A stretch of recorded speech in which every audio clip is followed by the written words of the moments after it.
Assalamualaikum warahmatullahi wabarakatuh. Waalaikumsalam warahmatullahi wabarakatuh. Selamat malam, salam sejahtera, salam sehat semua. Teman-teman Koridor.tv, malam hari ini kita sangat-sangat istimewa. Biasanya kita bikin acara siang ya di studio. Malam ini kita sengaja membuat acara diskusi tentang hukum itu di Taman Terbuka. Kita hadirkan Bang Egy Sujana. Assalamualaikum Bang Egy. Waalaikumsalam warahmatullahi wabarakatuh. Ini pengacara senior. Ini punya saya nih Bang, favorit saya. Saya pernah tulis buku tentang pengacara milenium. Salah satu narasumber. Ya, dan saya dapat. Ya. Oke. Ini sekarang ketua tim TPUA ya. Singkatan apa Pak? Tim Pembela Ulama dan Aktivis. Aktivis. Ya. Lalu beliau juga aktivis juga, beliau bela diri sendiri. Ini ada Bang Taqwa Yunus ya. Pak Dr. Adi Taqwa Yunus ini wartawan dulu, senior saya. Aktivis juga nih. Mantan. Iya, mantan aktivis juga. Mudah-mudahan bisa banyak dialog kita malam ini ya. Kalau aktivis nggak ada mantan. Aktivis jalan terus. Iya. Sampai akhir hayat. Tahu saya ini Bang Andi, ini dari Makassar. Nah, ini juga ada Daeng Wahidin. Yes. Ya. Presiden PPMI. Presiden PPMI ini dari Makassar juga kalau nama Daeng ya. Cuma tinggal di Kerawang. Nyasar di Kerawang. Iya. Kelihatannya lebih banyak di Kerawang sekarang ya. Iya. Terakhir nih Pak Arif Ihsan. Iya. Makassar juga nih. Makassar juga ya. Tapi nggak pakai Daeng ya. Iya, Daeng Sandi. Oke, sekarang sehari-hari apa kegiatan Pak? Saya sebagai konsultan engineering, sekarang menggugat ke poli. Oh. Prinsipal TPUA. TPUA. Oke. Selanjutnya ada Pak Deden, Deden Samsudin, seorang hukum ya. Ini Ketua Umum Asosiasi Badan Permusyawaratan Desa Nasional. Ya. Itu ada Ibu Ida. Ini nama ibu ini pas nama orang tua saya nih. Jadi makanya saya tebak langsung orang Padang tadi. Oh iya. Ini bendahara TPUA ya. Terakhir Bang Muslim Arbi. Kalau nama udah pasti kenal semua ini ya. Saya baru ketemu hari ini nih, ya. Mudah-mudahan nih malam ini kita bisa dialog lebih hangat ini.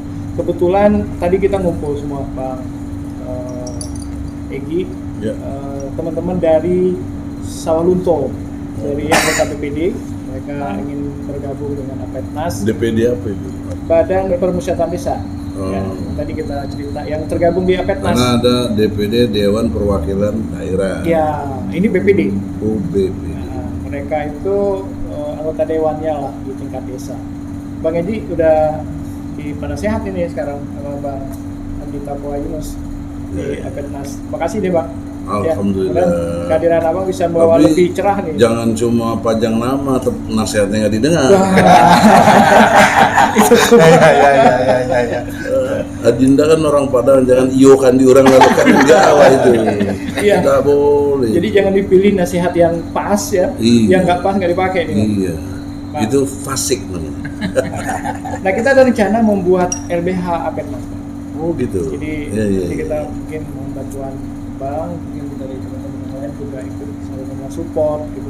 Karena sekarang nih teman-teman anggota BPD udah banyak ketemu masalah-masalah hukum nih, ya dengan Kades ya. Kalau tadi kita diskusi tuh dengan Sangau ya, udah diancam nih.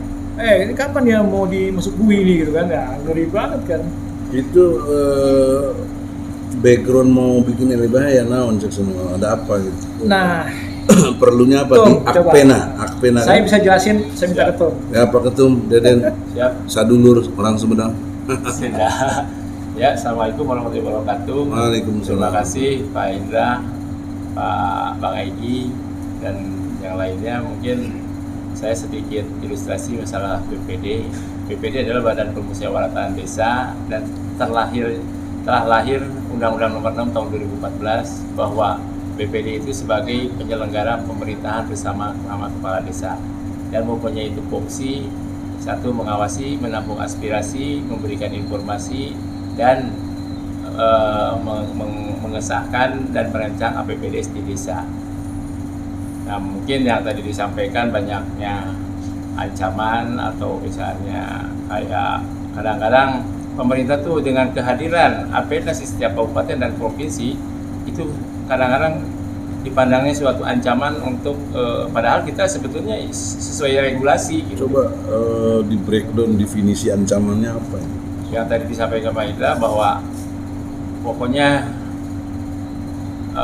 kapan harus dibui ya kan tadi yang orang Sangau itu. Mungkin itu masalahnya munculnya. Oh, mungkin masalahnya yaitu spesifiknya.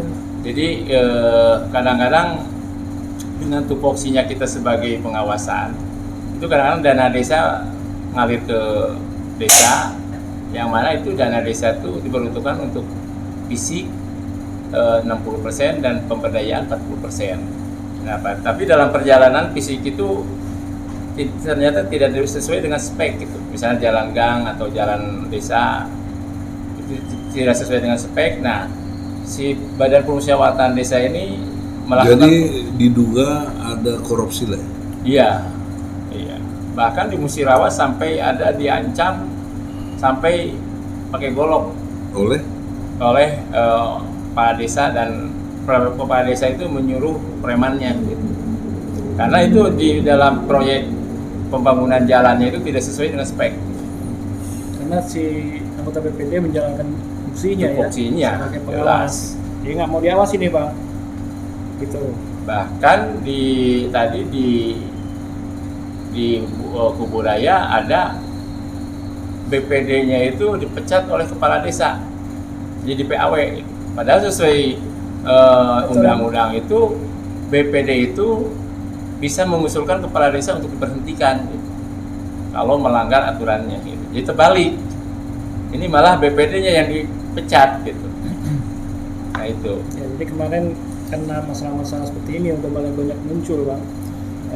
Jawa Barat kemarin bikin semacam penyuluhan hukum lah ya. Oh ya, paralegal ya. Nanti ini yang akan oleh Akpena. oleh APEDNAS yang Jawa Barat kemarin. Singkatan apa itu? Asosiasi. jadi awal-awal mah agak berlipat dikit sekarang. Asosiasi Badan Permusyawaratan Desa Nasional. Tapi kalau udah malam ini besok-besok kamu udah lancar. Nah. Ya baru diangkat. Ya suatu kehormatan bagi APEDAS, Bang Egy bisa bergabung sama Pak Andi. Adi dan rekan-rekan yang lainnya. Mudah-mudahan bisa memberi warna dan memberikan motivasi untuk APEDAS ke depan. Ya. Ya. Jadi mulai banyak muncul masalah-masalah, terutama di desa-desa. Konflik nih mungkin antara anggota BPD yang menjalankan fungsinya sebagai pengawas kepala desa ya, dengan kepala desa sebagai pengguna nih ya. Apa artinya ini?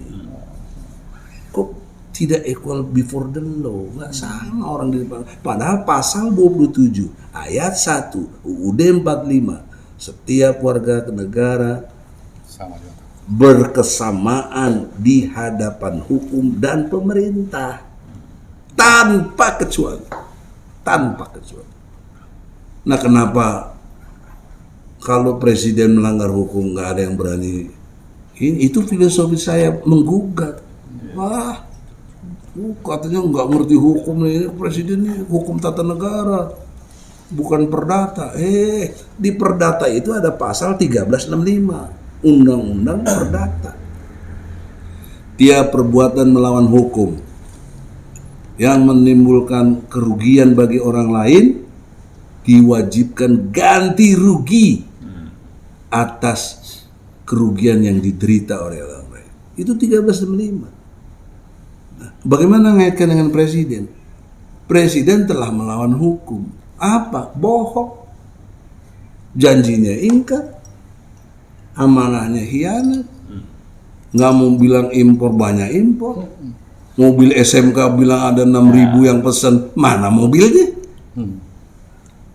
Buyback Indosat nggak di buyback, kata dia, jadi bye-bye Indosatnya bukan buyback. Ini kan menurut pasal 7A UUD 45 perbuatan tercela, mesti di impeachment. Naon DPR cicing wae, nggak pernah sepanjang hidup DPR pernah berani manggil presiden, nggak ada. Yang datang menteri. Menteri kan pembantu. Prinsipal itu presiden yang punya 4 pokok tugas tadi. Dengan PPKM aja kita nggak sejahtera. Banyak orang menurun. Nih buruh, banyak yang nganggur nggak? PHK banyak, dirumahkan PHK banyak. banyak Mus. Luar biasa. PPKM. Tapi tenaga Cina masuk terus. Ah, Gajinya 10 kali lipat lagi punya kita. ini 15 juta yang cuma betulin mur gitu. Bagaimana? Tukang pel, Satpam. satpam 15 juta. Kita UMR 3,5 juta. UMR plus campur demo itu udah. Ah, Udah di demo itu baru naik. Masya Allah. Bang, Daeng ini cerita dikit nih, PPMI itu Ah, apa? silakan. Oh, iya. Jadi tapi itulah basis tauhid. Jadi teman-teman bergerak tuh itu karena Allah. Supaya kita ini dapat pahala, nggak sia-sia hidup kita. Dan niatkan mati syahid. Amin. Insya Allah. La haula wala quwata illa billah. Ya, silakan yang lain. Apa itu, Daeng? PPMI itu? Iya. Bismillahirrahmanirrahim. Assalamualaikum warahmatullahi wabarakatuh. Para pemirsa, PPMI itu adalah Persaudaraan Pekerja Muslim Indonesia. Yang dirikan itu ada 18 orang. Nah, beliau inilah Bang Igi, Bang Hamdan, Bang Jaya, Bang Apong, siapa lagi? Bang Tamsil Lindrung, Muski. ada Muski almarhum. Pasir masuk. Jadi aktivis-aktivis HMI dulu yang ketika tahun 98 itu Pasti. adalah saya ini bergabung di PPMI itu tahun 2010. Saya dipilih jadi presiden PPMI di Muktamar kelima 2017 kemarin. Insya Allah nanti 2022 yang akan datang akan dilaksanakan Muktamar ke-6. Fungsi daripada PPMI ini adalah melakukan pembelaan terhadap pekerja-pekerja. Pekerja itu kan definisinya kan adalah setiap orang yang menerima upah setiap bulan. Ini kalau bicaranya lu ya di depan abangnya nih. Biasanya gar. Sebentar, volumenya naik sedikit, ya kan? Nah, jadi setiap orang yang menerima upah setiap bulan atau dalam bentuk lain itu adalah pekerja, siapapun itu. Jadi Presiden Jokowi itu buruh, karena dia digaji negara. Nah, mulai dia. Nah, Terus, kemudian dalam hal pembelaan-pembelaan itu kan banyak sekali nih ketidakadilan terjadi. Nah, terutama dengan keluarnya undang-undang Omnibus Law ini. Ini kebijakan yang kemarin Pak Jokowi bangga-banggakan tuh. Di pidato kenegaraannya tanggal 16 Agustus kemarin, dia sangat bangga dengan Omnibus Law ini. Bahwa itu adalah produk pertama undang-undang Omnibus Law selama 7 presiden baru di dia katanya. Tapi undang-undang ini sangat menimbulkan banyak masalah. Nah, hubungannya dengan kawan-kawan di APEDNAS ini, khususnya di pedesaan, pasti konflik agraria banyak. Coba terangin dikit Omnibus Law itu sesungguhnya apa? Ya, jadi Omnibus Law kan ada beberapa klaster. Ada klaster ketenagakerjaan, nah ada khusus klaster agraria. Nah, ini banyak menciptakan konflik-konflik tanah karena nanti itu misalnya contoh begini, hak pengelolaan. Hak pengelolaan itu sesungguhnya diberikan kepada investor atau pemodal. Jadi bayangkan 1% warga negara kita menguasai jutaan hektar. ya. Nah, yang disampaikan tadi abang kita Bang Egi terkait masalah pasal 33 itu, susu kekayaan yang dikuasai dan dimanfaatkan sebesar-besar. Nah, di sini harusnya badan usaha milik negara lah yang harus berperan menstabilkan ini. Jadi kalau misalnya kayak perkebunan sawit, apalagi ini pertambangan, cuma sayangnya BUMN kita ini justru tempatnya sarang korupsi. Jadi antara investasi oligarki dan korupsi ini satu tali tiga uang. Dalam dimensi Omnibus Law ini terakomodir semua. Makanya kenapa tanpa ada naskah akademik, bahkan kesaksian terakhir di MK tanggal 19 kemarin itu anggota DPR sendiri mengakui bahwa tidak pernah membahas terkait draft rancangan undang-undang tersebut. Kemudian kedua, tidak pernah membahas terkait masalah naskah akademis daripada undang-undang ini. Karena undang-undang Omnibus Law usulan pemerintah. Nah, itu diakui di persidangan MK. Jadi clear bahwa memang undang-undang Omnibus Law ini dipaksakan untuk jadi karena dibuat tidak sesuai dengan tata cara atau pembentukan atau pembuatan perundang-undangan. Nah inilah yang dimaksud tadi. Kenapa saya menjadi prinsipal di TPUA? Karena saya kecewa dengan Omnibus Law. PPMI ini sejak Omnibus Law itu isunya muncul, sejak dari embrio lah, kita sudah menolak. Mendemo. Kami turun, terus, pokoknya terus kami turun aksi sampai tanggal 8, berkali-kali kami turun aksi untuk menolak undang-undang Omnibus Law. Dan kalau Presiden Jokowi tidak mampu membatalkan undang-undang Omnibus Law ini, kami minta Jokowi mundur. Jadi yang bicara Jokowi mundur itu kami sejak tanggal 8 Oktober, belum yang lain. Sekarang aja baru rame. Tapi kita sudah apresiasi lah adik-adik mahasiswa hari ini aksinya sudah berani bilang mundur Jokowi. Nah ini yang kita apresiasi karena Dari BEM. dari BEM tadi kan. Nah jadi kembali kepada undang-undang Omnibus Law ini korelasinya dengan Apetnas tadi pasti konflik agraria dan pasti anggota dari Apetnas yang ada di desa-desa. Berarti sektor yang paling banyak adalah petani. Nah hari ini petani kita menjadi buruh tani, bukan menjadi petani memiliki lahan, tetapi orang yang menjadi petani diupah oleh pemilik lahan. Siapa pemilik lahan? Lah inilah oligarki ini yang kuasai jutaan hektar. Harusnya BUMN misalnya nih perkebunan sawit, bikin kilang. Dia punya kebun sendirilah, taruh kata 100.000 hektar. Di situ ada 1 juta. Nah, 900.000 hektar ini diserahkan secara plasma kepada warga sekitar situ. Ini paling enggak tanah ulayah, tanah apa, pokoknya digusur semua. Nah ini dibenarkan dari undang-undang Omnibus Law ini. Diberikan celah kepada pengusaha-pengusaha ini. Nah seperti juga di Riau, pulp and paper itu. Udah berapa jutaan itu yang masuk pabrik kertas di sana itu. Berapa banyak tanah-tanah petani di sana diambil. Tanah-tanah misalnya karena modal giring aja. Tahu-tahu PPN kasih keluar sertifikat. Nah giring nggak dianggap karena itu tadi petaninya nggak bodoh, yang bilang terus sudah bodoh, penakut, tidak ada yang bela, makin merajalela. Jadi tidak heran, ini yang menjadi tugas kita bersama-sama, lawan oligarki ini. Karena atas dasar oligarki inilah Jokowi percaya diri 3 periode.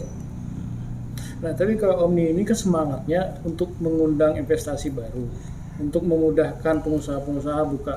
Itu menurut saya hanya lip service saja. Kita jujur aja buruh tidak anti investasi. Kita tidak anti terhadap investor. Silakan berinvestasi Indonesia, tapi jangan Anda berinvestasi dengan cara-cara yang tidak sesuai dengan peraturan perundang berlaku di Indonesia. Artinya silakan berinvestasi, tapi jangan ambil hak-hak kami sebagai pribumi ini, pemilik negeri ini. Karena yang memiliki kedaulatan negara ini adalah rakyat. Pertanyaannya, banyak nggak yang menanam investasi?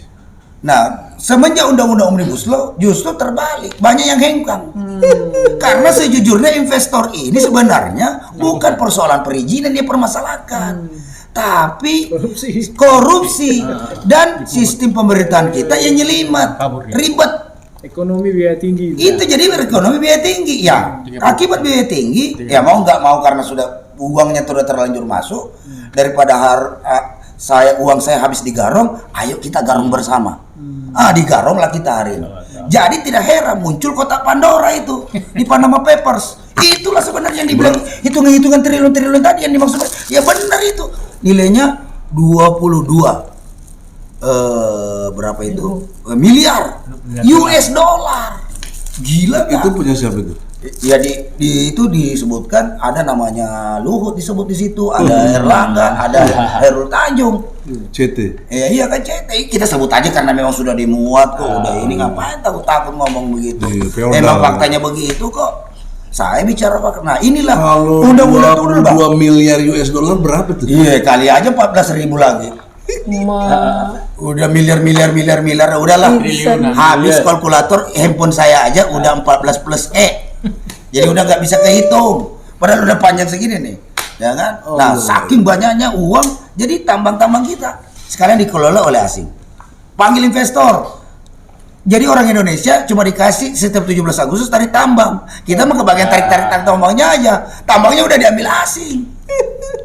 Jadi ini karena undang-undang Omnibus Law ini saking parahnya, saking begitu sangat mengakomodir ya kepentingan para investor dan oligarki tentunya kekuasaan hari ini, maka dibuat tergesa-gesa. Walaupun dia misalnya tidak ada naskah akademik, tidak ada rancangan draft undang-undangnya, salah ketik, salah halaman, titik koma, kemarin kan dikejar. Anda kan DPR sebagai pembuat, titik koma itu Bang ya berpengaruh dalam memiliki pengertian yang berbeda, makna yang berbeda. Lah kenapa Anda bilang salah tipe? Loh kalau salah tipe, terus ngapain punya staf sekian banyak? Kenapa itu mana itu semua? Ya kan? Tuh dia itu keluar halamannya Beda. iya, pertama 926, kemudian 1000. Pokoknya nggak jelas lah. Jadi undang-undang Omnibus Law yang dibanggakan oleh Pak Jokowi itu sebenarnya adalah bukti nyata bahwa itulah kebohongan Jokowi.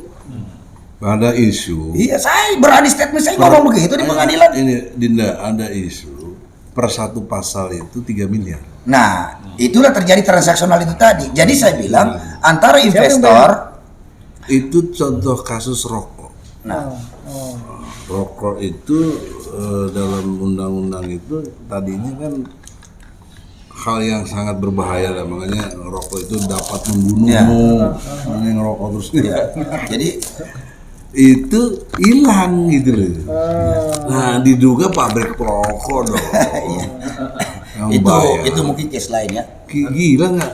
Satu pasal 3 miliar per satu orang, gila. Jadi saya kembali Dahsyat, ke Bos. update nas ini Itulah terkait transaksional masalah tadi. klinik hukum ini menjadi penting Kang. Menjadi penting, bayangkan setiap puskesmas ada klinik hukum. Ini untuk bela. Karena buruh ini kan segmennya kan buruh pabrik. Tapi kalau petani mungkin ada sektor sendiri lagi. Dia itu nanti bisa diakomodir oleh APS ini, buatkan dia semacam organisasi. Karena kalau Anda ingin melawan harus berorganisasi. Iya. Tanpa Itu kalian Pak Undang-Undang 21 kan? iya undang-undang 21 tahun 2000. Itu saya Buatkan buat serikat itu. pekerja itu. Zaman itu. Serikatkan petani, bikin serikat petani kampung mana. Jadi bayangkan kalau Anda sudah melakukan pembelaan maksimal terhadap orang-orang yang ada di pesisir sana, pelosok-pelosok desa. Ini Apendnas ini bisa mengalahkan semua partai yang ada di sini. Bayangkan 80.000 titik. Anda punya kekuatan, Anda bela. Petani dibela dengan gratis, giliran kita minta jiwanya, raganya aja dikasih. Bukan hanya beras. Iya, saya pengalaman. Anggota saya, karena saya bela dia habis-habisan, begitu saya butuh bantuan, turun aksi, turun beneran. Nggak ada itu kita main uang-uang, nggak ada. Jiwa raganya dikasih, yang penting kita membela mereka dengan jujur, benar, dan adil. Bayangkan kekuatan itu yang Anda bisa buat nanti ini. 80.000 titik. Kalah partai politik manapun di sini. Jadi Dan Anda juga bukan sekedar janji omong kosong. Sebelum Anda meminta pun Anda sudah bela duluan loh. Anda sudah duluan tanam budi. Iya. Nah kalau ini kan beda, kalau partai politik kita ini kan. Anggota PPMI itu siapa? Anggota PPMI itu ada di 20 wilayah di Indonesia dan 9 di luar negeri. Itu Di luar negeri mana aja? Ada di Malaysia. Nggak ngaku-ngaku. Ya ada di Malaysia. Mereka tuh siapa? Ya Buruh pekerja migran orang kita. Iya, ada di Taiwan, Ada Brunei, ketua-ketua ya kan di cabang Hong itu. Kong, kemudian Saudi, ada di mana lagi?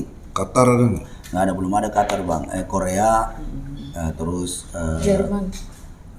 Swiss. Swiss, ada 9.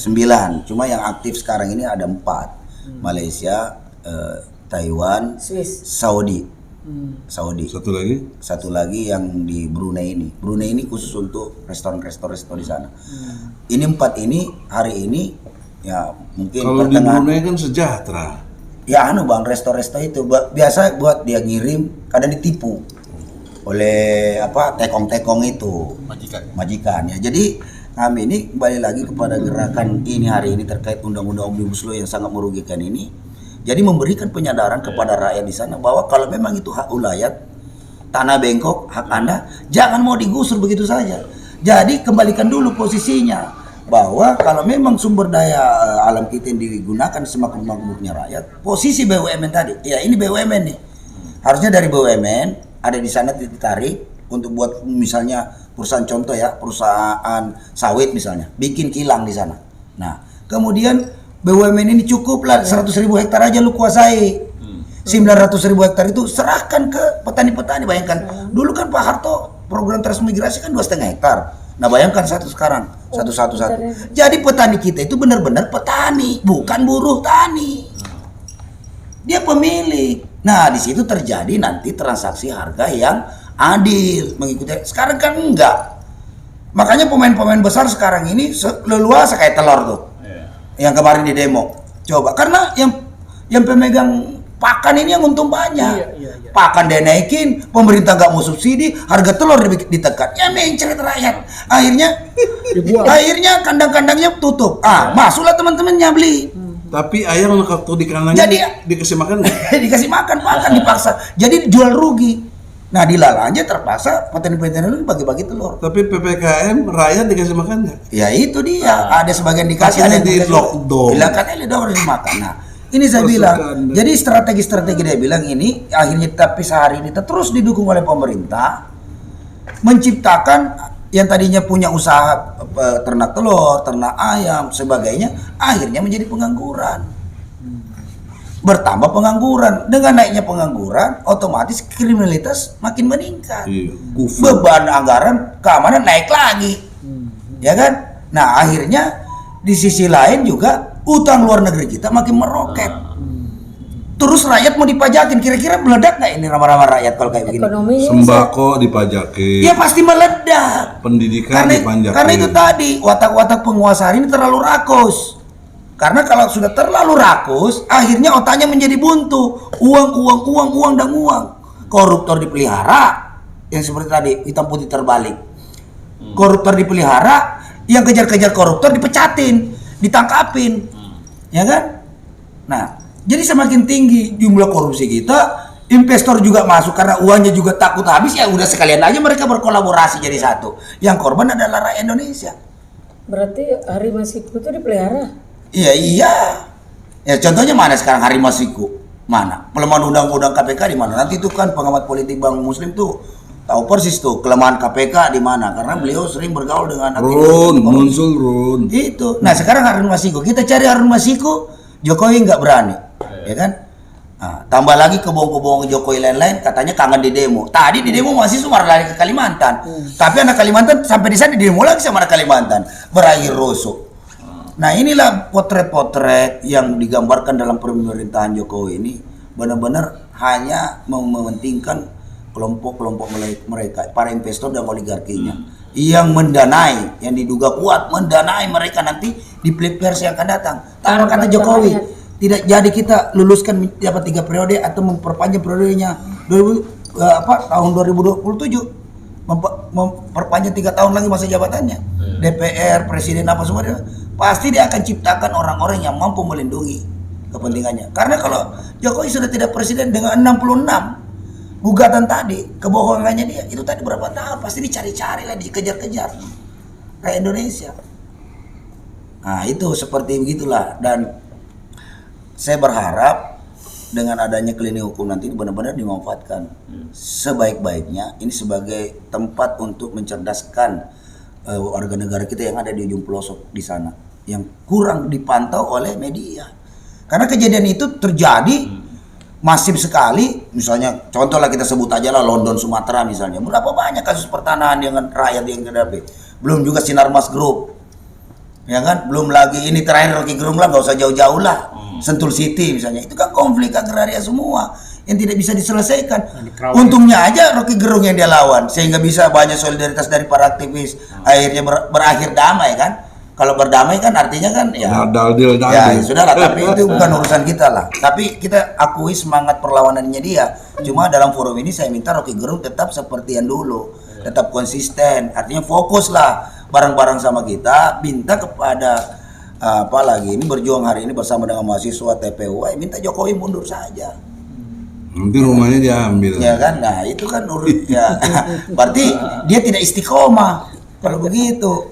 Nah sementara kita ini berjuang bersama rakyat ini sudah semakin banyak tadi. Karena sekarang kalau bicara standar kehidupan layak untuk garis standar internasional berapa US dollar itu? $1.000. Kita sudah mungkin udah setengahnya republik ini lebih yang sudah tergolong miskin, jatuh miskin, sangat miskin. Nah itu bagi tiga ini. Apalagi habis PPKM nih, bisnis di mana-mana macet, ya kan? Jual warteg aja yang tadinya pengusaha makanan kaki lima aja, tadinya penghasilannya 300.000 per hari, sekarang 30.000 boro-boro. Nah, kaitannya Ar-ra'aitallazi yukadzibu biddin. Tahukah kamu siapa pendusta agama? mereka yang menghardik anak yatim, tidak beri makan orang miskin, tidak membantunya, dan kamu riya saja. Surat Al-Maun. Jadi PPKM itu sama dengan melanggar surat Al-Maun. Lah iyalah. Ayam aja di kandang ini dikasih makan. Kok kita di lockdown kagak? Mau cari makan dipentungin, nggak bisa. Lihat tuh yang tukang ini, bahkan tukang bubur didenda 5 juta. Kan jahat. Inilah pendusta agama. Berat tuh. Kerak neraka ini. Karena munafik. Nah, dalam gugatan saya kasih soft betul. Jokowi kalau nggak mau mundur, tobat dong. Tobat nasional betul-betul, tapi tidak nasuha. Nah, apa ciri khas tobat? 1, menyesali perbuatannya. 2, tidak mengulanginya lagi. 3, mengganti dengan perbuatan-perbuatan baiknya. Nah, itu tobat. Itulah kita minta pada Jokowi, tobat. Jadi kan kita baik. Nah, kalau dia nggak sanggup, mundur gitu loh. Itu objektif, terukur, nggak bikin rusuh gitu. Terukur dalam arti intelektual, pakai hukum gitu loh.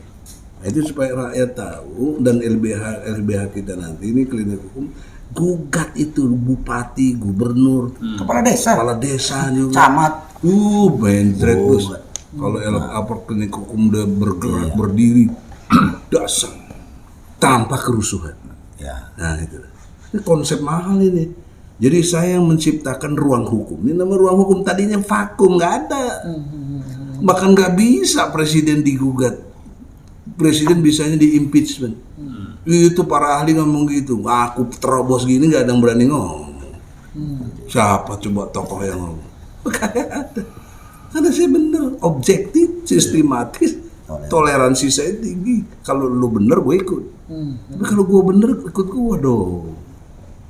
Nah, toleransi tertinggi dalam Islam, surat Al-Kafirun. Orang kafir aja boleh. Artinya Allah yang ciptakan, menentang dirinya boleh. Nah, kalau dikaitkan dengan teori demokrasi, pemerintah yang ngatur, pemerintah yang buat hukum, tapi kalau dikritik nggak boleh, ditangkap. Ini kan lebih jahat. Ya Tuhan aja nggak begitu gitu loh. Ya tadi dia akan memfitnah Tuhan. Sering banyak makanan haram, dia lidahnya keluh. Banyak makanan yang haram. Nah untuk itulah jangan jadi pendusta agama.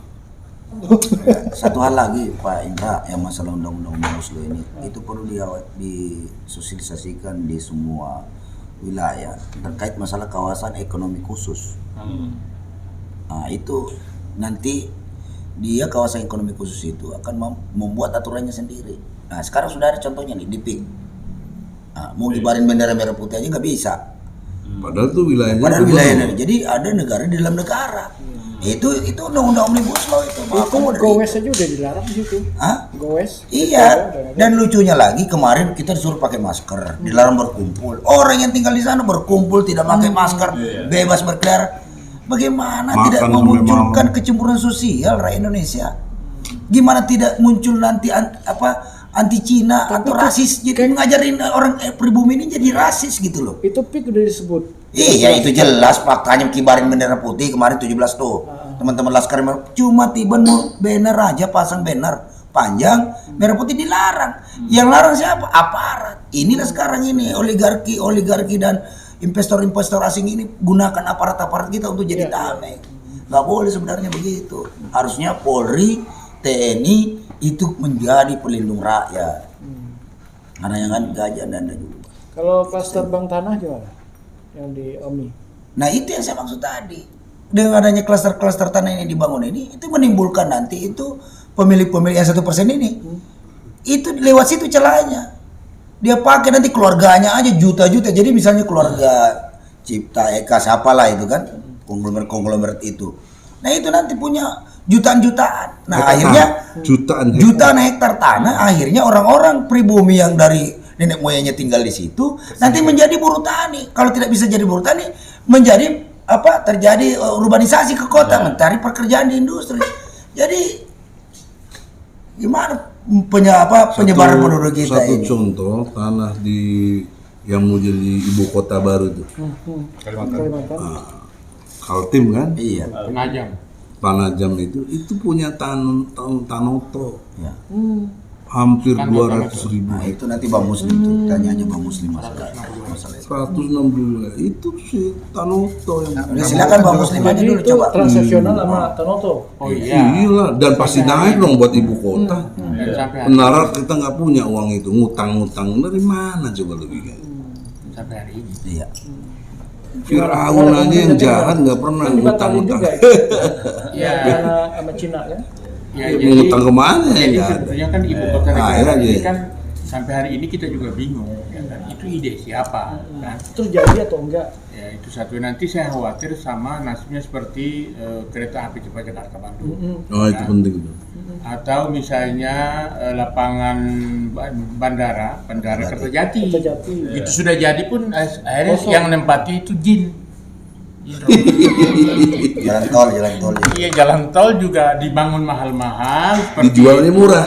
ya kan 10 juta 10 triliun kemarin itu kan yang Cibitung ke arah Priuk itu kan. Itu 10 triliun dijual cuma 2,4 triliun. Udah tekor berapa tuh? Rugi ya. Terkoyak hampir 8 triliun. Nah, sekarang kan Jakarta Bandung ini kan Itu merugikan rakyat nggak? oh pasti. Nah, itu yang kita akan gugat. beban. Itu Dan yang kita beban. gugat, brother. Dan itu akan pintu masuk bisa impeach. Ya. Bisa impeach. Karena ini kan merugikan. Bohongnya di mana bohongnya? Nah, bohongnya itu yang Iya. dulu dia bilang tidak pakai APBN. Ya. Nggak perlu bang. Nggak perlu pakai APBN karena ini kan budi swasta 68T kan. Begitu jalan 2016 ke sini kan 5 tahun. Sekarang pakai APBN dan rugi sudah jelas 27 triliun. Nah, kerugian 27 triliun itu kalau dilihat itu sama dengan kebutuhan APBD 30 provinsi. 27 triliun itu. Jadi itu bayangkan saja itu. Nah, yang satu yang kedua, Jadi udah bohongin rakyat. Ya? bohong rakyat merugikan negara, ya kan? Kata teman saya mesti digantungi morat. Kita baik, suruh tobat coba. Iya, tapi dia itu Ini kan cara Islami. Itu di demo dia lari itu. Kan harus gentleman. Iya, katanya tekanan di demo. Ya. Itu mah nggak asing. Tahun Jadi 2016 aja di saya demo udah melihat kabur. bahwa bagaimana kita punya kepala negara, punya presiden seperti ini. Akal sehat kita tuh, makanya kan Bang Egy tadi itu saya bilang ini, kalau bilang Oon, saya malah bilang ini super Oon. Karena begini kan, masa dia menjual bagaimana keluar masuk got sebagai marketnya kan itu dia. Kemudian itu dipakai sebagai apa namanya itu sebagai iklan dia untuk bisa memenangkan pencitraan. Karena dia sering masuk got jadi mampet. Jadi tadi itu pemilihan itu hasil survei Kompas itu adalah mayoritas pemilih itu pendidikan rendah. Itu. Yang tadi yang tidak tamat SD. Yang tidak tamat SD itu. Yang gampang dibohong-bohong. Jadi kalau ini kan berarti bertentangan dengan tujuan berbangsa untuk menjadi bangsa yang cerdas. Jadi lama-lama kita punya pemimpin ini bukan kita semakin cerdas. Stres iya, ya kan, lama-lama depresi, lama-lama gila. Bukan gila lagi, bunuh diri. Bunuh diri, ya.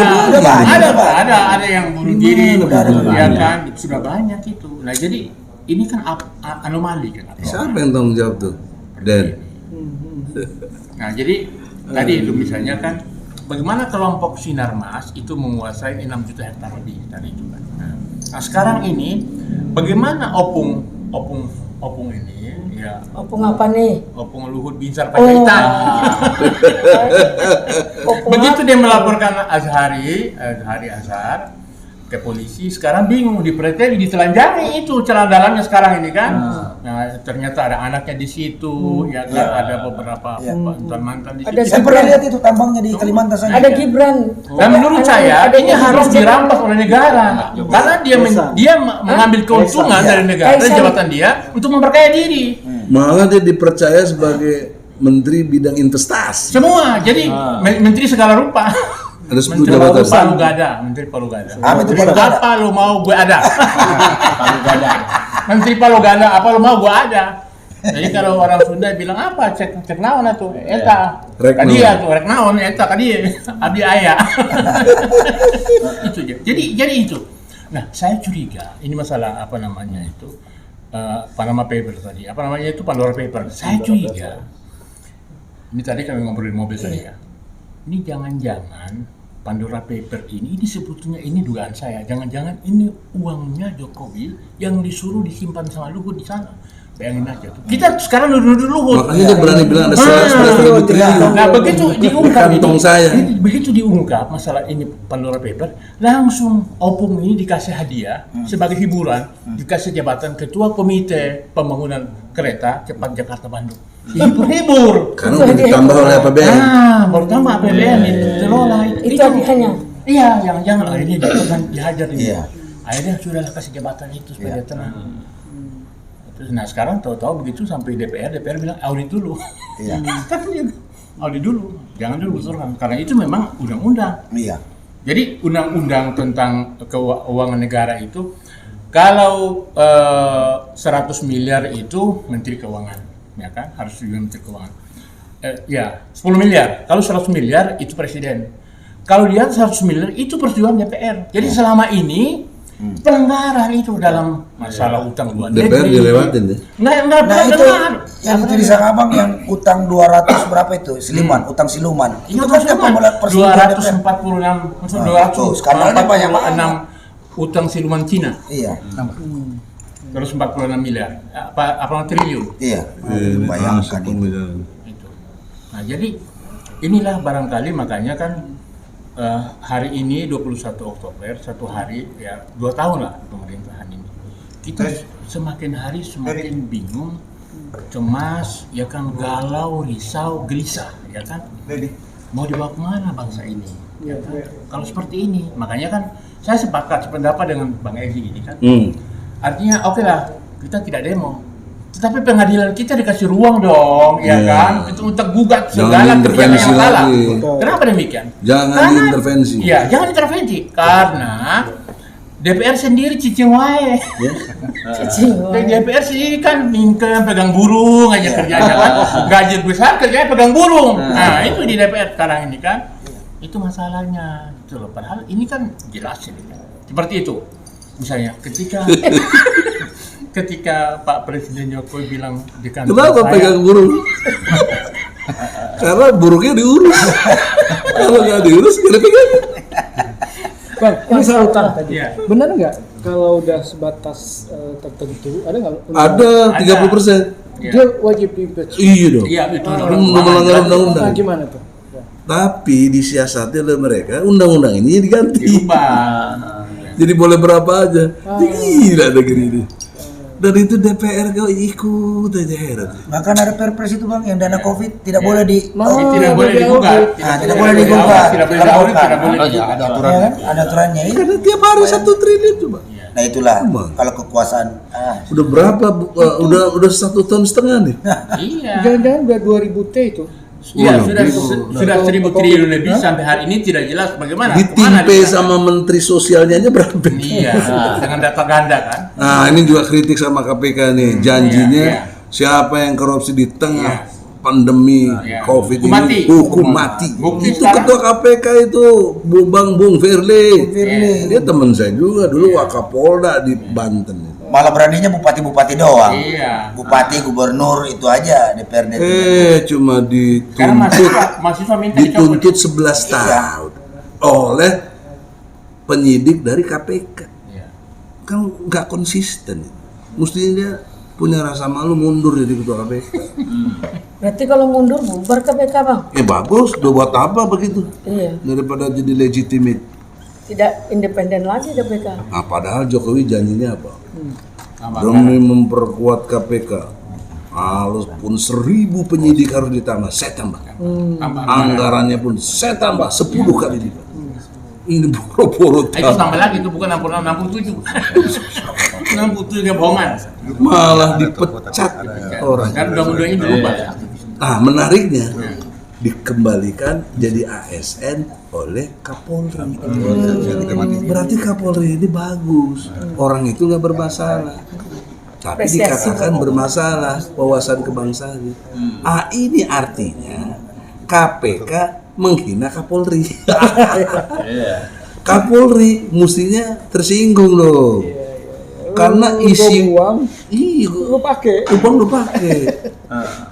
Dia menyelamatkan karena itu semuanya orang Polri. Bang, tadi kan Kapolri Berarti bagus. kan kualitasnya bagus itu. Iya, bagus, Bang. Dan ingat filosofis KPK dibikin karena dulu dianggap Nah, itu polisi dan jaksa lemah. Iya. Perlu KPK Yang independen. yang independen. Sekarang nggak Nah, independen sekarang bubar. jaksa udah mulai bagus, polisi tadi bagus kan.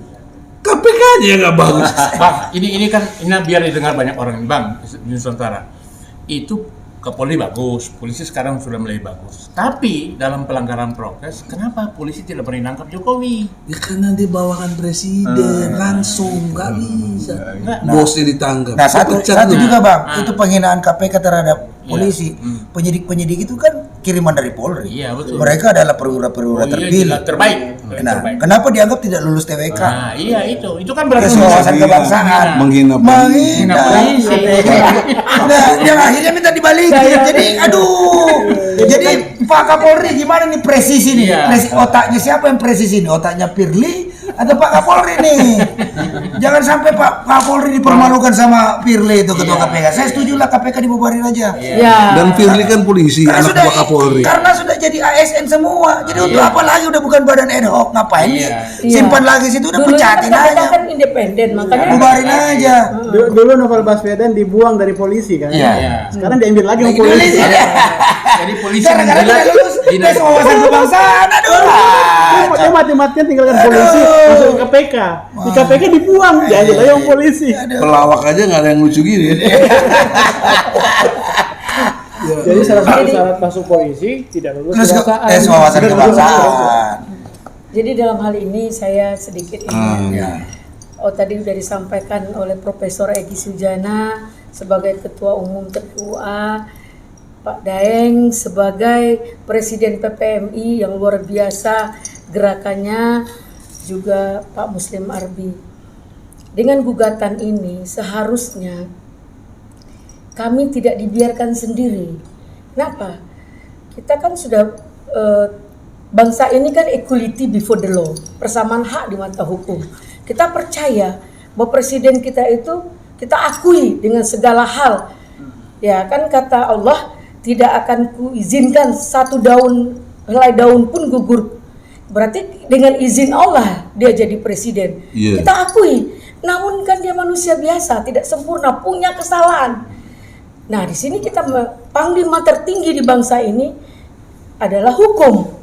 Tentu dia tidak kebal hukum. Ya. Nah, hari ini kami TPUA atas nama rakyat menggugat, Mbok dibantu dong. Kok malah instansi-instansi lain diam ketika terindikasi hakim dengan pengadilan yang kita banggakan yang terbaik di bangsa ini, yaitu pengadilan Jakarta Pusat, kok malah hakimnya dimutasi. Oke, mungkin hakim dimutasi karena kejujurannya. Yang satu lagi, belum pada pokok substansi perkara, kami sudah dirugikan, rakyat sudah dirugikan. 8 kali sidang, sudah mediasi, pas pembuktian belum sampai ke tangan kita, pas belum ada kesaksian, kok diputus? Ini perbuatan tercela. Nah, harusnya kami minta MUI harus buat fatwa, contoh kebohongan yang terjadi seperti yang disampaikan Pak Egy Sujana tadi, bahwa bohong itu ada akibatnya pidana. Contoh tuh Pak Ibu Ratna Sarumpait Rizik. terindikasi Ya, Habib Rizik. tuduhannya kan begitu. Tuduhannya. Nah, berarti bohong ada pidananya. Iya. Kok diam? Nah, kalau petinggi melanggar hukum, bagaimana rakyat di bawah main hukum sendiri? Siapa yang bertanggungjawabkan? Hukum rimba. Hukum rimba. Kalau itu terjadi, kita perang saudara. Nah, makanya kami dan saat ini tidak menginginkan demo-demo itu sebenarnya. Kami Jadi dari membantu kondusif situasi TPUA. iya. nggak perlu demo-demo, nggak perlu demo-demo. yang benar, konstitusi, ke pengadilan gitu. Kita tidak mau ditunggangi oleh Ya, siapapun. tapi solusinya Jokowi mundur. Kalau Iya. tidak tobat. Kalau tidak tobat. Kita Jalan Islam kan tobat dulu. dalam posita dan petitumnya jelas. Omnibus Law, kemudian tobat. Ya. Ketika kita lakukan mediasi, Iya. kan Tobatnya itu salah satunya Ukurannya cabut omnibus law. Ya. Bebaskan tahanan politik. kan begini bang, Itu aja yang kita minta. Kembalikan dana Waktu haji. Nggak kita minta ganti mediasi. rugi duit. ditanya oleh kuasa hukumnya. Ya, kalau minta ganti rugi itu harus bayar berapa dia? Berapa nilai ngitung itu? Tuh. Tak ternilai nilai rakyat seluruh Bermiliar-miliar rakyat itu. Indonesia. Jadi waktu kita mediasi ditanya sama hakim kuasa hukumnya, apa sih yang kalian inginkan? Kok ujug Jokowi disuruh mundur? Biasanya kan minta ganti kerugian.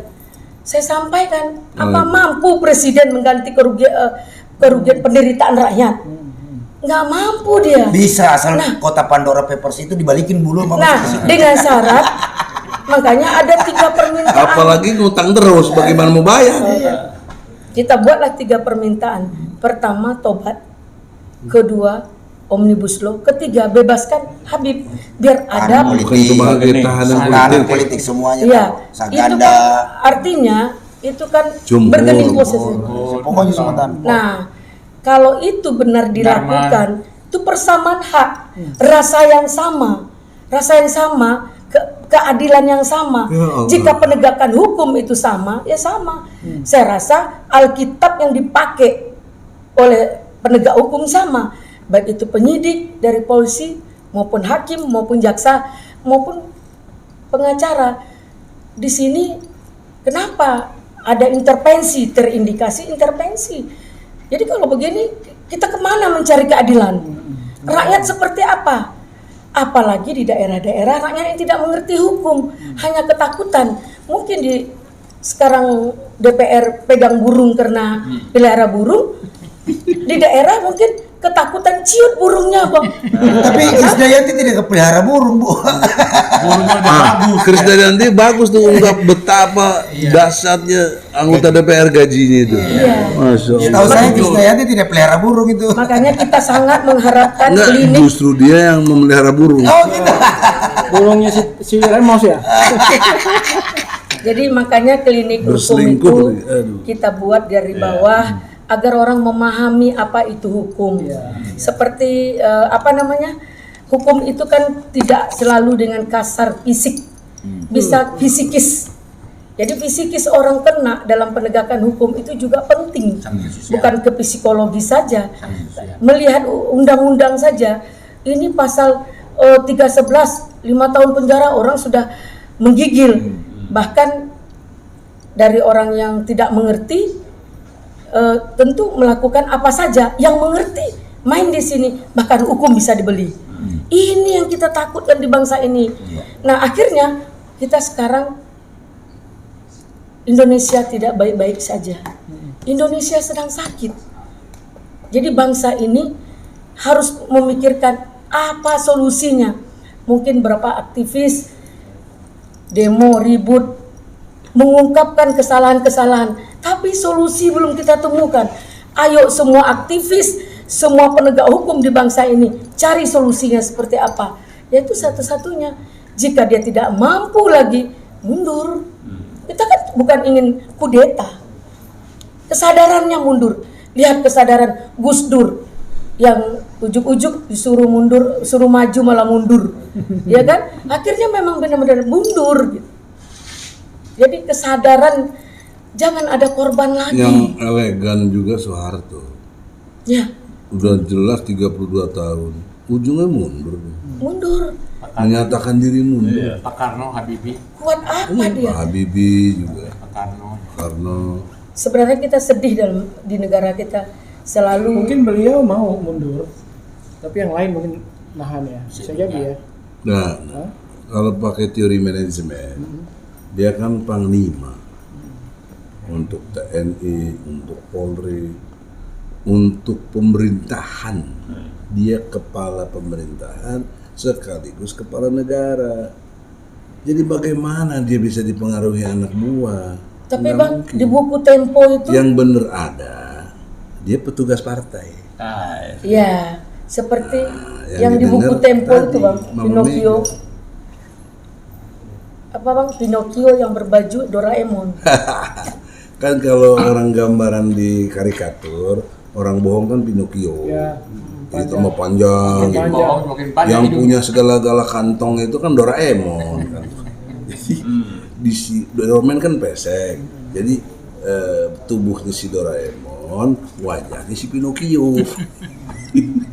Gitu loh gambaran. Iya iya. Iya. Masya Allah. Jadi Ini nggak ada yang menghina.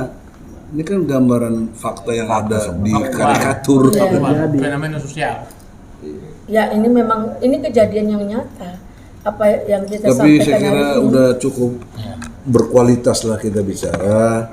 Tinggal satu lagi nih prinsipal. Kenapa kok gugat? Dulu cebong dia deh. Coba cerita Pindah ke dikit. lain hati nih. Bismillahirrahmanirrahim. Assalamualaikum warahmatullahi wabarakatuh. Waalaikumsalam. Asyhadu an la ilaha illallah wa asyhadu anna Muhammadar Rasulullah. Amma ba'd. Dari sejak 2014 sampai kemarin ya. Kemarin Kemarin tuh pas berapa? 7 tahun. 7 tahun kan kemarin kan 2 tahun tanggal 20 Kemarin hari itu Minggu, bulan 20 Mei April tahun 2021. 2019 dia dilantik. Kemarin kan 2 tahun kita berjalan ke 7 tahun. Demokrasi di Indonesia kita terkebiri. Ya kan sangat degradasi seperti apa yang dikatakan Economic Intelligence Unit. Semakin hari kita semakin menurun demokrasinya ya kan. Nyungsep. Semakin sekarang sudah nyunsep gitu kan. Terbukti dengan kasus kita 266 hakimnya diganti semuanya gitu kan. Jadi kata saya kejujuran hakim yang jujur akan diamputasi, tapi kata Bang Egy yang amburadul akan dihilangkan semuanya. Gitu ya. Amputasi sopan. Yang terakhir ya bahasa saya itu Bang, ya kan. Kemudian kasus 265 itu yang paling aneh. Sidang itu jam 13.00. Ini yang namanya datang ruang sidang. Saya sendiri yang hadir itu kan. Sidang itu 13.00. Nah, gugatan kita hilang itu jam 12.15 hilang gugatan kita. Putusan muncul jam 12.45. Kan aneh sekali, aneh bin ajaib gitu kan. Ya, saya lihat kepemimpinan Jokowi ini gagal total. Kenapa? Kalau semua aktivis yang berani berbicara, yang berani ngomong itu akan diperiksa dan ujung-ujungnya masuk penjara. Iya kan? Alhamdulillah saya tadinya Jokowi, relawan Jokowi yang tercatat di TKN dan saya memenangkan walaupun menang tipis di 4 provinsi, ya kan. Tapi saya lihat kebohongannya ini bukan main gitu loh. Ya, kita gugat 66 kebohongannya ini, gitu kan. Dan secara konstitusional kita gugat di pengadilan. Gitu. Ya kan, alhamdulillah TPUA bersedia dan kami tidak bayar sepersen pun, kami tidak membayarnya. Gitu. Itu banyak sampai sekarang itu teman-teman masih menganggap saya pengkhianat. Ya biarlah, ya kan. Bukan nggak dapat komisaris nggak ya? Bukan. Sampai sekarang nggak dilantik komisaris. Tapi komisaris iya terus saya nggak dilantik ya kan. Sampai sekarang itu bahkan udah komisaris. komisaris saya diminta 350 juta. Yang 3 miliar bagaimana dibalikin nggak 3 miliar itu? Mungkin jadi komisaris itu secara Makanya ya jabatan komisaris ya. Iya. Nggak, nanti kembali itu. Ada kawan aktivis juga minta ya udah maju aja ambil, kalau beli saya yang suruh gitu kan. Tapi apa gunanya, tinggal 2 tahun lagi kan. Iya. Kalah sama pemusik ya. Iya, yang ada saya pasang badan gitu loh. Kalah sama Slang. Besok turun cuma sehari. Komisaris. Saya sih udah nggak berpikir ke situ ya. Saya sekarang dan usia begini sudah cukup buat saya, ya kan, cukup buat saya. Artinya sudah tercatat ke anak cucu saya bahwa saya pernah berjuang. Gitu, walaupun kemarin saya di 212, kemudian Dukung teman-teman kemarin kan belum kan kemudian saya deklarasi untuk mendukung Jokowi, saya bilang pengkhianat dan sekarang saya kembali menyerang Jokowi dan ya kan biarlah waktu yang menjawab semuanya, ya kan. Sebagai bentuk pertobatan ya. kembali ke jalan. Tapi seharusnya Pak Jokowi ikuti jejak Pak Arief ini. Seharusnya memberikan contoh sebagai salah satu. gitu ya kan. Nah, terbukti kemarin ada acara, saya bisa masuk, terus kemudian besok saya dikeluarin, saya dipanggil lagi masuk. Itu kan terbukti bahwa teman-teman sudah mulai percaya dengan saya. Saya tidak biar waktu yang menjawab semuanya. Tapi saya akan buktikan, saya sekarang prinsipal nomor 1 yang menggugat Jokowi di pengadilan. Jadi mendukung Jokowi ini kecelakaan politik ya bagi Mas Arief. Oke. Ya, Bang, Pendewasaan. Ya, jadi saya kira kalau saya coba simpulkan pembicaraan tadi, yang pertama bahwa kekuatan impeachment yang harusnya menjadi modal untuk DPR menurunkan presiden yang dimiliki oleh DPR, ternyata kemudian hasilnya tidak bisa seperti sekarang. Kenapa? Penyebabnya bahwa hampir seluruh partai politik itu sudah dikebiri. Nah, sehingga kalau kan zaman Gus Dur yang turun karena impeachment itu karena kita punya teman-teman aktivis yang masih duduk sebagai anggota DPR. Nah, sekarang ternyata kemudian hampir semua aktivis itu sudah berbalik. Ya, berbalik dalam rangka mengamankan presiden. Nah, satu.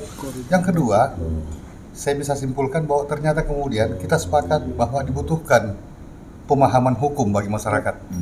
Solusi yang kita tawarkan adalah membuat klinik hukum. Ini tentu menjadi harapan yang besar, tetapi juga menjadi tantangan. Kenapa? Karena sebagai ilustrasi untuk 80.000 desa dengan ini dibutuhkan waktu dan biaya yang besar untuk memberikan pendidikan hukum kepada masyarakat. Sedangkan ya, ini ambil contoh, sarjana hukum saja belum tentu bisa. Apalagi kalau petani yang tidak punya background hukum. Iya. Seperti Nah, ini kan jadi tanda tanya. Sekaligus ini menjadi pendamping tantangan. desa Ya ini menarik nih. Lawyer aja belum tentu bisa. Ya. Apalagi rakyat yang ngerti hukum. Yang nggak ngerti hukum. Maka perlu klinik hukum. klinik hukum. Itu. Sehingga menurut saya barangkali perlu perumusan. Ya. Katakanlah kita sampai harus berpikir bagaimana SOP-nya. Ya, sehingga kita punya kesamaan pandang dalam melihat bahwa persoalan hukum ini yang penting. Ya kan? Nah, sekarang tentu kembali kepada teman-teman lawyer. Karena saya kadang-kala berpikir begini, fakultas hukum memang ini fakultas yang unik, ya. Kenapa? Kalau di fakultas ekonomi, bukunya sama, misalnya kita belajar tentang bukunya Karl Marx, semua orang sepakat bahwa ekonomi itu satu. Tetapi fakultas hukum dengan KUHP, pengacara lain, jaksa lain, hakim lain, Itu tergantung fulus. gitu. Laisa fulus wa mampus. Tetapi kemudian saya ingat bahwa ada ayat yang mendukung, ya, sehingga kita tidak perlu berpikir suudzon gitu ya. Wa makaru wa makarullah wallahu khairul makirin. Masya Allah. Ya, sehingga apapun itu kita berniat, insya Allah niat kita ini dicatat oleh Allah dan dimudahkan. Lagi malam Jumat lagi. Ya, malam Jumat ini mudah-mudahan ini menjadi cikal bakal. Amin. Sehingga Malam penuh karomah. masyarakat kita ini bisa sadar hukum. Ya. Nah, kemudian kita bisa menciptakan sesuatu yang lebih baik lagi. Saya kira itu dari saya. Terima kasih. Oke, Bang. Berarti butuh 80.000 anak Klinik hukum. klinik dulu 80.000 lawyer. Nah itu dia, cukup nggak itu? Itu kalau kenapa universitas gabung? satu klinik hukum satu. Kalau satu klinik hukum perlu 5. Berarti 400.000. Tuh nyerap tenaga kerja. Ya itu baru. Nah dia kemudian layer ini mau nggak dia di pedalaman sana? Ya, tapi sekarang kan ada internet. Bukan yang dari Jakarta ke sana, kan ada dari daerah ini. Iya, mau nggak? Mesti mau dong, kayak Iya, dokter. hukum ini sekarang untuk Pradi Pak Oto aja udah hampir 300.000. Oh, Lawyernya. Lawyernya. Oh ya sudah. Jadi berarti tinggi. bahkan Jadi banyak kekurangan orang ya. hukum yang tidak dapat job. Sepertinya ada orang hukum, saya pengacara Oh, berarti dari bisa Pradi, kerjasama dong nanti dengan Pak jual, Adi, kan? jual rujak malahan. Bisa. Ada yang jual bakso. Iya. Lihatlah di YouTube itu. Saya nggak dapat job, akhirnya jual rujak. Iya. Jadi ini kesempatan. Tapi dia penjual rujak yang direkrut. tidak bisa diusir sama Satpol PP karena dia ngerti hukum. Lawyer rindu kasus. Jadi banyak juga yang dapat kasus. Kalau ini kan menghidupkan juga. Ya. Bagaimana menghidupkan seperti yang Dengan disampaikan COVID ini kantor hukum banyak tutup loh.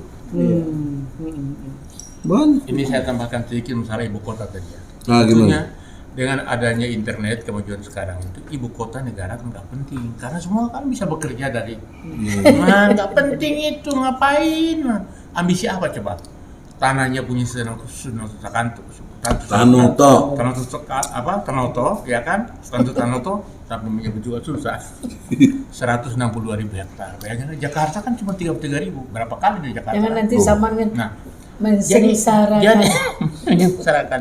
Jadi sebetulnya nggak perlu dari kemajuan. Ya, jadi ibu kota itu dengan kemajuan internet itu justru malah bikin mereka tambah semakin bodoh kan gitu masalahnya. Dengan internet nggak usah pakai ibu kota, orang bisa bekerja dari rumah dan sebagainya. Ngapain harus begitu? Justru harusnya fokus, Ya. misalnya perbaikan listrik. Kalimantan, tempat sumber energi sering mati lampu di Oh sana. iya, itu di sebelahnya Blok Mahakam itu Iya. lampu mati. Iya, lampu mati. Karena saya kan berjuang ke Blok Mahakam juga itu kan. Gitu loh. Itu Kan kasihan. harusnya logika ibu kota ya harus pindah kedutaan-kedutaan besar. Jelas lah. Bagaimana pembiayaannya dan lain sebagainya. Iya. Gimana mau demo ke sana, Bang? Ya, nggak ada. Oh, kalau kerjaan biar Soalnya aktivis umumnya Yang ada orang uci. kelas menengah ke bawah. Hah? Kucing, kucing. Apa tuh, Bang? Lucu Ucing. juga Abang. Kalau bahasa Sundana ucing, meong, gimana mau demo? Nang daerah hutan. Lucu juga. Iya, ini nggak berasa gitu udah setengah. Iya. Mesti nggak 12 nih, Bang. Berarti Makan 3 malam jam. lewat ini. 3 jam deh. 3 jam. Kalah ILC ini. Tapi ini berkualitas Tayangan perdana. benar, Bang. Oh. Apa bilang nih. Kita tadi diskusi tentang mau bikin klinik hukum awalnya ya. Tapi ini Pasti analisisnya sederhana, itu tajam sekali. sampai ke evaluasi presiden ini. Oh, iya. Artinya begini, mungkin kawan-kawan yang kemarin lebih tinggi egonya, sekarang hilangkan egonya. Ayo kita bersatu sama-sama dengan saya. Buat mungkin dalam waktu tempo singkatnya Jokowi akan tumbang, ya kan? Dengan konstitusional. Konstitusional, benar Bang. Nah, nggak boleh kalau Karena- nggak konstitusional. Benar. Nanti Karena kalau disebut semua kawan-kawan yang makar. Iya, semua kawan yang Makan roti bakar. Ya, benar Bang. Katanya nggak sampai Desember. Ya, mudah-mudahan Bang, itu kita harapkan. Iya, Sampai mudah-mudahan diskusi kita malam hari ini Iya, iya, iya. setengah Masya Allah. 12 bisa Ya Pak Sekjen, bermanfaat nih buat negara. Amin, amin. sangat Terima kasih kalau banyak. mau didengar Iya. nasihatnya, Insya Allah. Harusnya nasihat baik. kudu didenge Kita cek Sunda baik, mah. harusnya didengar, Bang. Iya. Iya. Mudah-mudahan diberkahi Allah. Tapi Amin. dia ini sumbukum, Persoalannya lahir jiun, Bang Egi, persoalannya Mereka- percaya apa enggak itu? bisu, tuli, nggak mau mendengar. Wek, ya. Sip. Oke, Bang Egi, Bang Takwa, Teng, Ya. ya Pak Arif, Ya. Bu Ida, Iya. Pak Muslim, Pak Ketum, Pak Deden. Terima kasih sekali lagi dulu sampai Ya. jam setengah 12 kita diskusi malam hari ini. Mudah-mudahan kita ketemu Ya, lagi. tadi ada telepon. Ini bukan diskusi pertama dan terakhir ya. Ya, saya lihat Tapi nih, jangan masih lupa banyak. kirim juga ke Egi Sujana Channel. Siap. Cerdas, berani, militan. CBM. CBN. Oke, sama-sama kita CBM. Apa Bang? CBM? Cerdas, berani, militan.